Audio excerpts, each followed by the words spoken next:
Sir আমাদের আজকের আলোচনার বিষয় হচ্ছে হুযাইফা ইবনুল ইয়ামান রাদিয়াল্লাহু তাআলা আনহু। তো স্যার শুরুতে আমরা আপনার কাছে আসব, ওনার পরিচয় সম্পর্কে যদি একটু বলতেন স্যার। আলহামদুলিল্লাহ ওয়াসসালাতু ওয়াসসালামু আলা রাসূলিল্লাহ ওয়া আলা আলিহি ওয়া সাহবিহি ওয়া মান ওয়ালা। আপনাকে অনেক ধন্যবাদ এবং দর্শক শ্রোতা সবাইকে পবিত্র মাহে রমজানের শুভেচ্ছা।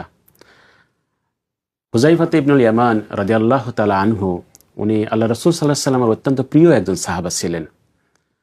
ওনার নাম হুযাইফা, তো ওনার উপনাম ছিল আবু আবদুল্লাহ এবং ওনার লাকাব বা উপাধি ছিল সাহিবু সিররির রাসূল সাল্লাল্লাহু আলাইহি ওয়াসাল্লাম, অর্থাৎ রাসূল সাল্লাল্লাহু আলাইহি ওয়াসাল্লামের গোপন তথ্যের উনি ভান্ডার ছিলেন। রাসূল সাল্লাল্লাহু আলাইহি ওয়াসাল্লামের গোপন ইনফরমেশন, গোপন রহস্যের উনি ভান্ডার ছিলেন। আল্লাহ রাসূল সাল্লাল্লাহু আলাইহি ওয়াসাল্লাম অনেক গোপন তথ্য, গোপন বিষয় ওনার সঙ্গে শেয়ার করতেন। এ থেকে বোঝা যায় যে তিনি রাসূল সাল্লাল্লাহু আলাইহি ওয়াসাল্লামের কতটা প্রিয় ছিলেন, কতটা কাছের ছিলেন।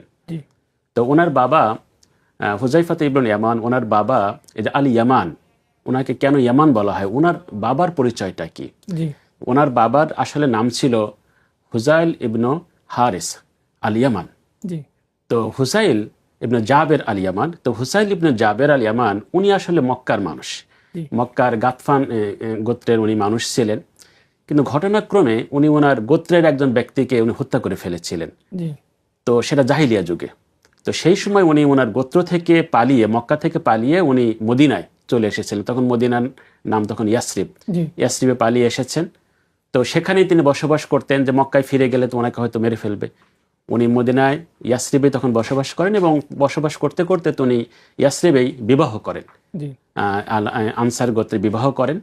তো সেই সময় আনসারদের যোগসূত্র ছিল ইয়ামানের সাথে। তো উনি যেহেতু আনসার গোত্রে বিবাহ করেছেন, এজন্য ওনাকে সবাই আল ইয়ামান বলতো। সেই থেকে ওনার নাম হয়ে গেল হুযাইল ইবনে জাবের আল ইয়ামান। আর ওনার ঘরে যে সন্তান জন্মগ্রহণ করেছে হুযাইফা, তো হুযাইফা রাদিয়াল্লাহু আনহুর নামও হয়ে গেল হুযাইফা ইবনুল ইয়ামান। তো এইভাবে হুযাইফা ইবনুল ইয়ামান হিসাবে তিনি পরিচিত হয়ে গেলেন।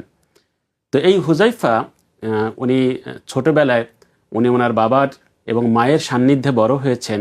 এটা ওনার বিরাট বড় সৌভাগ্য যে উনি একটা ইসলামিক পরিবেশে, ইসলামিক পরিবারে তিনি বড় হয়েছেন। কারণ ওনার বাবা হুযাইল আল ইয়ামান, যার কথা বললাম, উনি ওই ঘটনার পরে অনেক দিন যাওয়ার পর উনি মক্কা মদিনার মধ্যে সফর শুরু করেন। আস্তে আস্তে মক্কায় যাওয়া ওনার জন্য সহজ হয়ে যায়।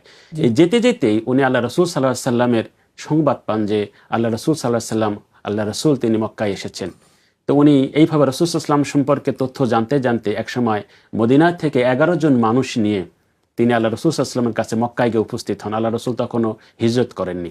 তো মক্কায় গিয়ে উপস্থিত হন এবং এই 11 জন মানুষ সহ উনি আল্লাহ রাসূল সাল্লাল্লাহু আলাইহি সাল্লামের কাছে ইসলাম গ্রহণ করেন। তো ইসলাম গ্রহণ করার পর তিনি মদিনায় ফিরে আসলেন, ইসলামের প্রচার প্রসারের কাজ করছেন। ওনার স্ত্রী রাবাহ বিনতে কাব, ওনার স্ত্রীও ইসলাম গ্রহণ করেন। তো ঠিক এই বাবা মা দুইজনই মুসলমান, এই ঘরে হুযাইফা রাদিয়াল্লাহু আনহুর জন্ম হয় ইসলামিক পরিবেশে। এবং হুযাইফা রাদিয়াল্লাহু আনহুর বড় সৌভাগ্য হচ্ছে যে আল্লাহ রাসূল সাল্লাল্লাহু আলাইহি সাল্লামের সঙ্গে সান্নিধ্য লাভ করার পূর্বেই উনি ওনার বাবা মার পরিবেশে তিনি মুসলমান হন এবং উনি পরবর্তীতে ওনার বাবার সঙ্গে মক্কায় গিয়েছিলেন যে আল্লাহ রাসূল সাল্লাল্লাহু আলাইহি সাল্লাম কেমন দেখতে ওনার খুবই মনে আগ্রহ। তো উনি বাবার সঙ্গে মক্কায় গিয়ে তিনি আল্লাহ রাসূল সাল্লাল্লাহু আলাইহি সাল্লামের সঙ্গে দেখা করেছিলেন এবং সেই সময় আল্লাহ রাসূল সাল্লাল্লাহু আলাইহি সাল্লামকে জিজ্ঞেস করেছিলেন যে ইয়া রাসূলুল্লাহ, আমার বাবা তো মক্কার আর আমার মা হচ্ছে মদিনার, তো আমি কি মুহাজির হব না আনসার হব? আল্লাহ রাসূল সাল্লাল্লাহু আলাইহি সাল্লাম বলেছিলেন যে তোমার কোনটা পছন্দ? তখন বলছিল ইয়া রাসূলুল্লাহ, আমি তো আনসারই হই। আল্লাহ রাসূল বলেছিলেন আচ্ছা ঠিক আছে, তুমি আনসার।